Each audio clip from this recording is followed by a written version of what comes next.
Sempre louvado. Nesta manhã, mais uma vez, irmãos, eu sinto da parte de Deus de ler um trecho da sua santa palavra. Já tenho orado por vós, mas é mais um trecho para nós aprendermos alguma coisa que o Senhor há de nos colocar em frente, mediante aquilo que nós pensamos dentro da guia de Deus. Você não é obrigado a concordar. Porém, este canal que Deus me deu a graça de iniciar chama-se Canal de Evangelização Raul Simões. O intuito desse canal não é atacar nenhuma denominação evangélica e nem discriminar nenhuma crença religiosa. Apenas falar aquilo que nós sentimos. Podemos estar errados, porque quem é o homem que não erra? Mas diz a palavra que um prega e os outros têm direito de julgar. Está escrito.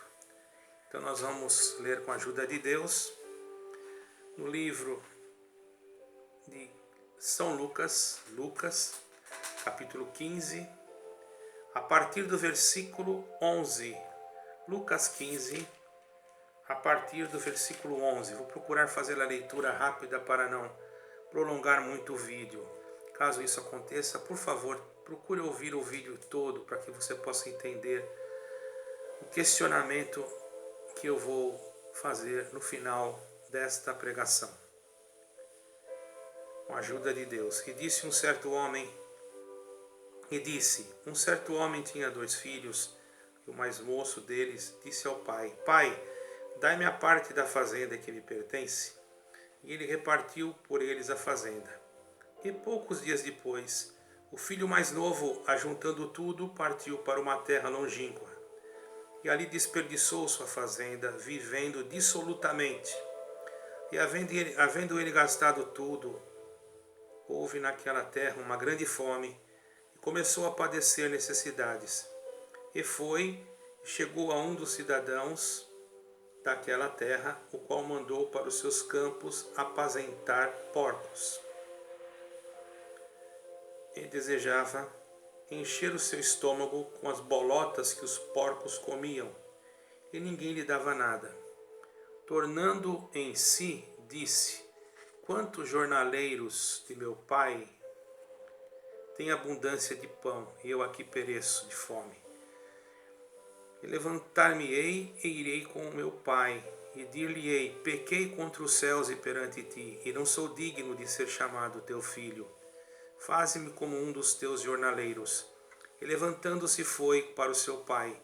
E quando ainda estava longe, viu seu pai, e se moveu de íntima compaixão. Correndo, lançou-lhe ao pescoço e o beijou. E o filho lhe disse: Pai, pequei contra o céu perante ti, já não sou digno de ser chamado teu filho.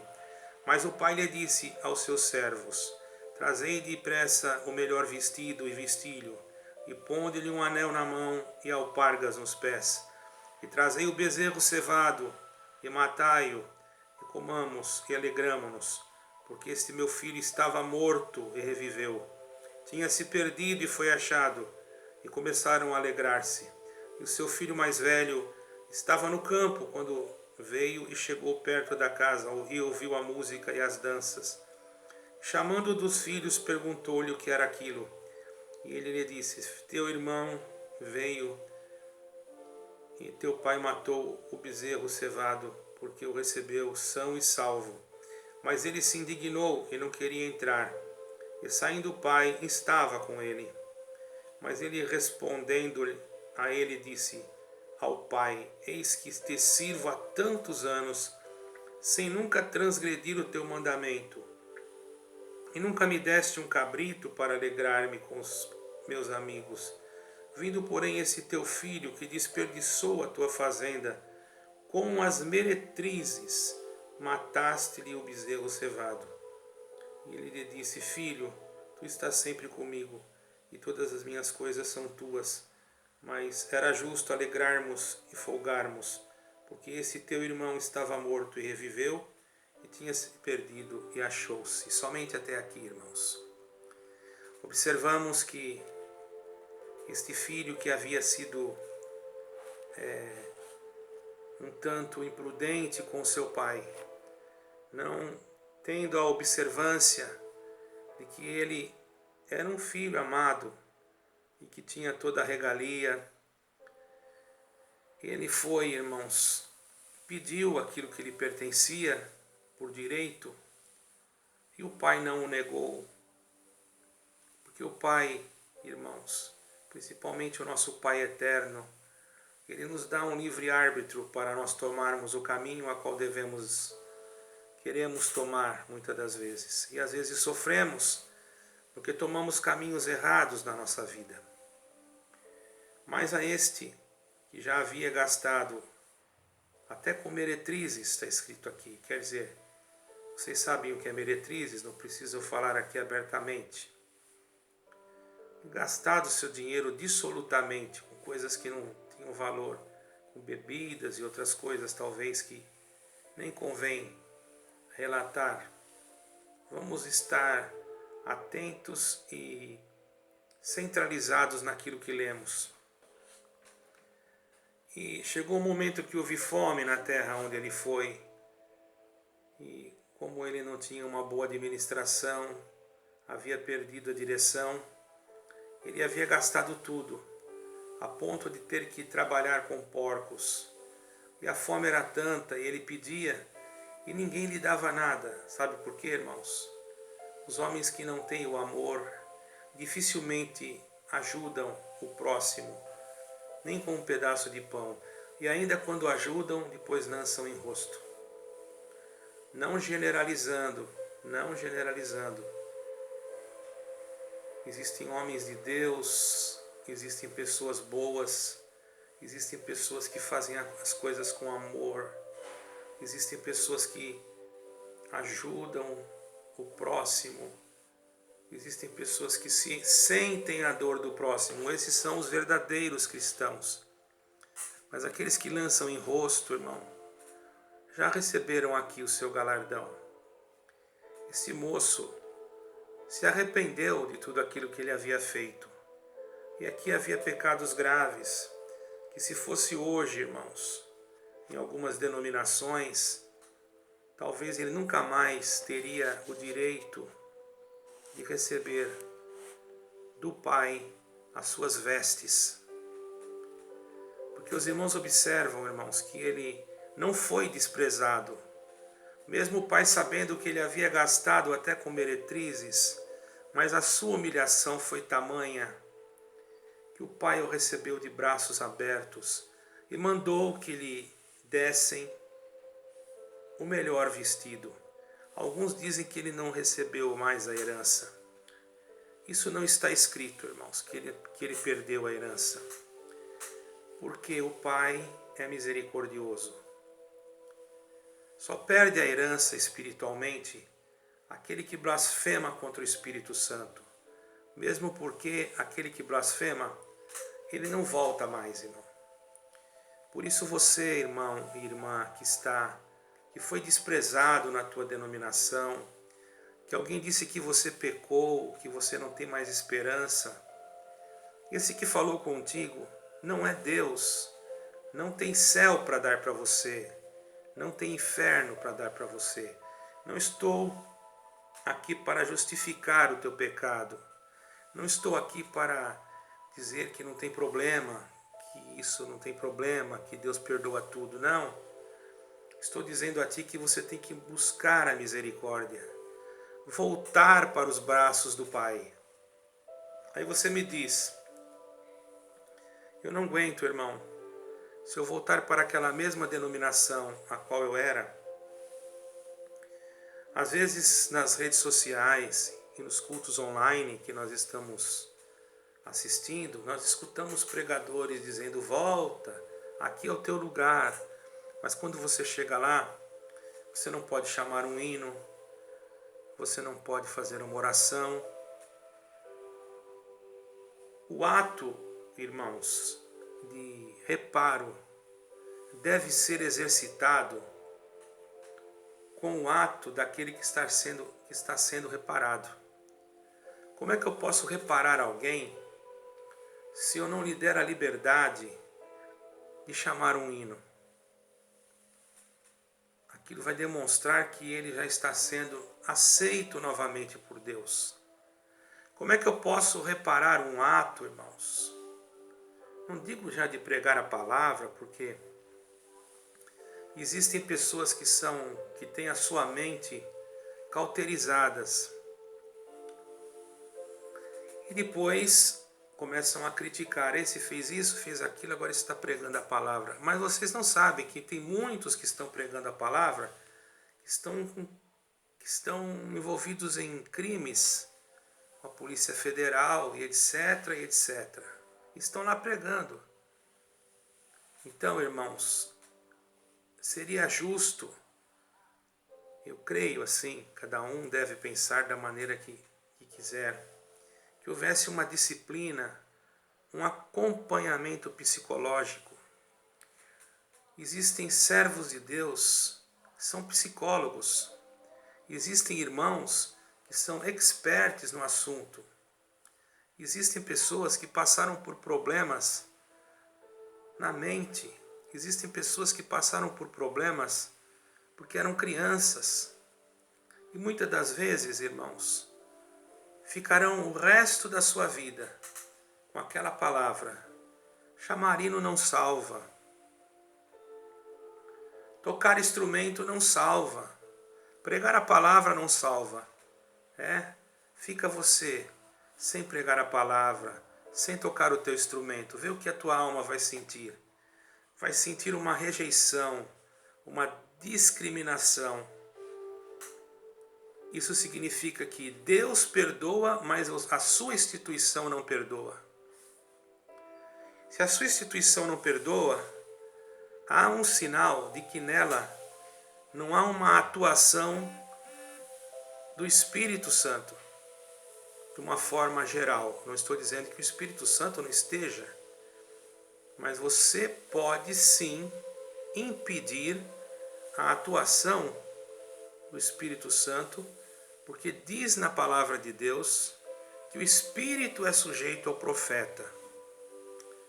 Então, irmãos, às vezes o jovem vai na igreja, é jovem, ainda não tem aquela experiência, e vai com uma barbinha assim um pouco grande.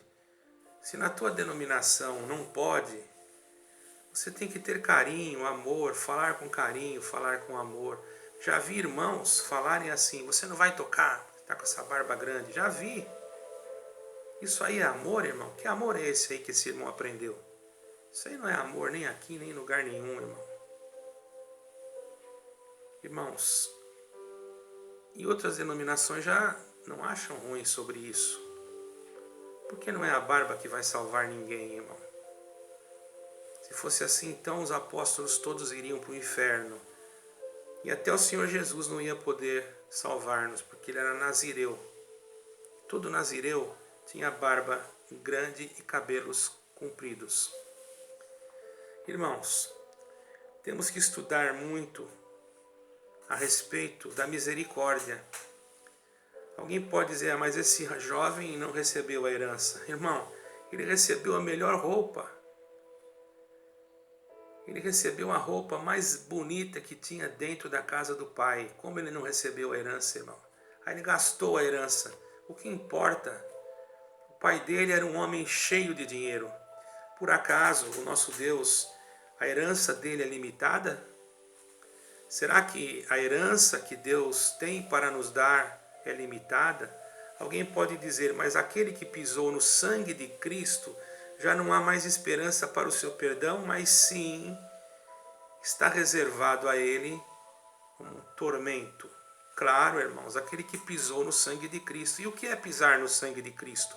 É blasfemar contra o Espírito Santo e não buscar a misericórdia de Deus, irmão. Mesmo que aquele que blasfema contra o Espírito Santo não tem como buscar mais a misericórdia de Deus e pisa no sangue de Cristo. Mas aquele que comete outro pecado, não estamos induzindo ninguém a pecar, irmão. Mas vamos supor, você tem um filho lá, ele era jovem, cometeu algum erro e deslizou. Uma criança batizou muito novo, deslizou. Um jovenzinho, porque estava com uma barba comprida, tiraram a liberdade, enfraqueceu, parou e deslizou. Você acha que estes foram eles que pisaram no sangue de Cristo? Ou foi você que empurrou eles para fora da igreja? E ainda quando chegam na igreja, vocês ainda falam: esse daí tem que sentar no banco da misericórdia. Banco da misericórdia. Onde que está escrito isso na Bíblia, irmão? Mostra para mim qual capítulo. Sabe onde é o banco da misericórdia? Eu também conheço a tribuna da misericórdia, o púlpito da misericórdia. Eu conheço a casa da oração da misericórdia.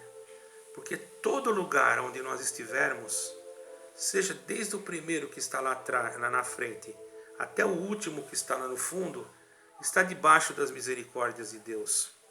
Não seja tu um arrogante, um soberbo, que coloca os outros no inferno com tanta facilidade, cortando-lhes a liberdade, não dando o direito de defesa, não dando o direito de uma anistia. Nós estamos vendo que o mundo está cada vez pior.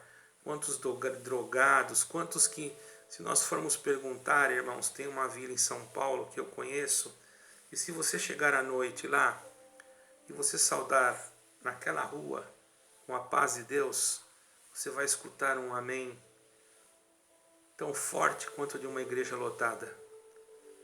Porque muitos já não querem que orem, muitos já não querem que busquem a Deus, muitos já não querem. Eu não estou falando o nome da tua igreja, mas você já deve saber qual eu estou falando. Muitos já querem que só ore dentro do quarto, porque está escrito. Quer dizer que se eu receber na minha casa 2, hoje é claro, tem a pandemia, tem que ter cuidado. Mas se eu receber 2 irmãos aqui, eu não posso orar. Se Deus me der uma profecia do Espírito Santo, eu não posso profetizar. Você não manda na minha casa, irmão. E às vezes nem na tua, porque às vezes na tua quem manda é a tua esposa.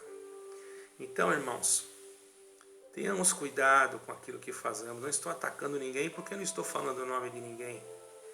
Tenhamos cuidado com as almas. Nós vamos dar conta delas, irmão. Eu confesso que não tenho nada contra vocês. Passei por um processo e estou aqui, servindo a Deus com a mesma alegria. O meu coração sente a presença de Deus. E o que aconteceu na minha vida foi apenas uma enfermidade que abalou o meu sistema psicológico. E isso eu tenho constatado em documentações psiquiátricas. E graças a Deus estou bem. Apenas fiquei com uma depressão muito profunda, mas me sinto bem quando gravo falando aquilo que é verdade. Ninguém precisa acreditar em mim, eu não estou preocupado com isso. Eu estou preocupado é que Deus sabe quem eu sou. E não preciso de opiniões, irmãos, de pessoas que jogam os outros no inferno. Para mim essas pessoas é bom que nem falem comigo mesmo. Mas quando for um filho teu, um parente seu, haja da mesma forma. Eu quero ver se você tem coragem. Você não vai ter coragem, sabe por quê? Porque você não age na verdade. Deus guarde, eu não quero que aconteça isso com ninguém da tua família, nem com ninguém de família de ninguém, irmão. Pelo amor de Deus, que Deus proteja a tua casa, meu amado. Que Deus proteja a igreja onde você atende, que Deus proteja os cultos e que ponha palavras de amor na tua boca. Saiba que eu amo você, mas estou aqui dizendo para os parados, voltem. Se você não quer ir mais naquela denominação porque você acha que ali não vão te aceitar, procure uma outra. Mas não deixe de ouvir a palavra de Deus. Saia dos vícios, saia das drogas. Não pense que você vai para o inferno porque o homem disse que você vai para o inferno. Para começar, o homem não tem esse poder de dar inferno para ninguém e nem de colocar ninguém no céu. Ele é apenas um mensageiro. E se ele não transmitir a mensagem certa, ele vai ser punido por Deus. Se abraça em Jesus Cristo. Aquele filho pródigo e aquele pai simbolizava Jesus Cristo. Ele nem perguntou onde ele gastou o dinheiro, ele nem perguntou nada. Ele disse, ele estava morto. Olha só, irmão, e agora? Ele estava morto e reviveu, quer dizer, se ele estava, como ele estava morto? Ele estava vivo. Então reviveu o quê? Reviveu a alma dele, quer dizer que o Senhor ressuscitou a alma dele. Medite nisso, irmão, e vá servir a Deus onde você sentir. Se você sentir de voltar para a denominação que você estava, alguém vai te olhar atravessado, alguém vai te olhar de uma forma, de repente até podem te devolver a liberdade, mas às vezes não. Se você sente prazer de estar em outra denominação que tem a mesma formalidade de culto e de doutrina, aproveite. Deus não está olhando o CNPJ de igreja. Tem uns que batem no peito e dizem, aqui é a graça. Eu vi um vídeo que o irmão estava até nervoso, que aqui é a graça. Pelo amor de Deus. A palavra graça quer dizer favor imerecido. Não sabe nem o que é graça, irmão, porque a palavra graça significa favor imerecido. E eu pergunto para vocês, quem é o favor imerecido que nós recebemos? Não é difícil de responder. O favor imerecido é Jesus Cristo. A sua igreja, caríssimo irmão, irmã, pode conter a graça, enquanto ela estiver dentro do amor de Cristo, porque o amor de Cristo é o favor imerecido. Se ela sair fora do favor imerecido, simplesmente o Espírito Santo se retira, porque Deus não tem vínculo com CNPJ, com placa. Deus tem vínculo com o sangue de Jesus que foi vertido na cruz. Medite nisto, tenha isto como um exemplo. Fale para o teu filho que Deus o ama, ainda que alguém o condenou. Se ele não se sente bem onde ele está, deixe ele procurar um lugar onde ele se sinta bem, desde o momento que não haja heresias, porque tem muitas igrejas que têm heresias, mas a gente vai ensinando com amor, com carinho, com misericórdia, não com tapas ou com agressões, como já vi, irmão, pessoas agredindo os filhos para eles irem no culto. E eles iam emburrados e falavam mesmo, quando eu crescer nunca mais vou vir nessa igreja. Eu já vi isso.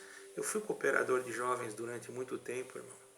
Sempre ensinei o amor às crianças e hoje eu sirvo a Deus com liberdade. Liberdade espiritual e material diante de Deus. E posto aquilo que eu sinto. E não sou, vamos dizer assim, proibido de postar e de expressar os meus sentimentos. Não existe um regime, um sistema que diz que eu não posso atender, que só pode atender a liderança tal. Outra ignorância. Outra ignorância. Ou ciúmes, não é? Que não vem da parte de Deus. Você já percebe que é uma coisa maligna. Porque só o fulano, só o Bertano, só eles que sabem falar, irmão. Os outros estão ali como fantoches. Irmãos, pensamos bem. Vocês também são servos de Deus. Vocês também têm o direito de se expressar e direito de pregar aonde vocês sentirem de pregar. Agora tem que receber ordem de um homem que come arroz e feijão igual a você, mas só ele que tem revelação, você não. Pelo amor de Deus, aonde vamos parar com isso, irmão? Com todo respeito, Deus tenha misericórdia de todos nós. Deus que abençoe a todos e que Deus que guarde e proteja toda a irmandade e a todos os amados e queridos irmãos do ministério e das outras denominações também. Que Deus vos abençoe. Que a paz de Deus seja com todos. Amém.